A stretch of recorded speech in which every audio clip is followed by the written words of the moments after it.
مشرکین کو قتل کرو جہاں بھی تم ان کو پاؤ. بتاؤ یہ عام ہے یا نہیں؟ لیکن پھر آگے تم پڑھو گے تو قرآن کے اندر ہے وَإِنْ أَحَدٌ مِّنَ الْمُشْرِكِينَ اسْتَجَارَكَ وَإِنْ أَحَدٌ مِّنَ الْمُشْرِكِينَ اسْتَجَارَكَ. اگر کوئی مشرکین تم سے پناہ مانگے نا فَأَجِرْهُ تو اس کو پناہ دے دو. تو اب یہاں پر اللہ پہلے تو یہ کہہ دے کہ تمام مشرکین کو قتل کرو نے، پھر آگے یہ کہہ دے کہ اگر مشرکین امن طلب کریں نا تو اس کو امن دے دو. معلوم ہوا امن طلب کرنے والے مشرکین کو قتل نہیں کرنا. دلیل قطعی کے ذریعے سے عام کے اندر تخصیص ہوئی. اب یہ لوگ متعین یا غیر متعین ہیں؟ غیر متعین کہاں ہیں؟ متعین ہے نا کہ جو بھی مشرک آ گیا تمہارے سامنے اس نے امن طلب کیا تو اس کو قتل نہیں کرنا، تو یہ متعین ہے نا. اب ہم دلیل کے اندر غور کرتے ہیں کہ کیوں ایسا کہ اللہ تبارک و تعالی امن طلب کرنے والے مشرکین کو نہ قتل کرنے کا حکم دے رہے ہیں کہ ان کو قتل مت کرو. تو ہم نے غور کیا اور ہم کو پتہ چلا کہ اس لیے کہ وہ ہم سے لڑنا نہیں چاہتے.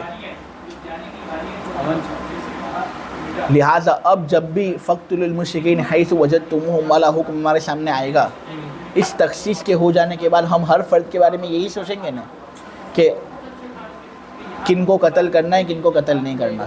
ہو سکتا ہے کہ کوئی ایسا میرے سامنے آ گیا جو لڑائی کرنا نہ چاہتا ہو، تو پھر کیا مجھے اس کو قتل کرنا ہے یا نہیں؟ اس حکم پر احتمال آ گیا. جب احتمال آ گیا تو یہ ظنی ہو گیا.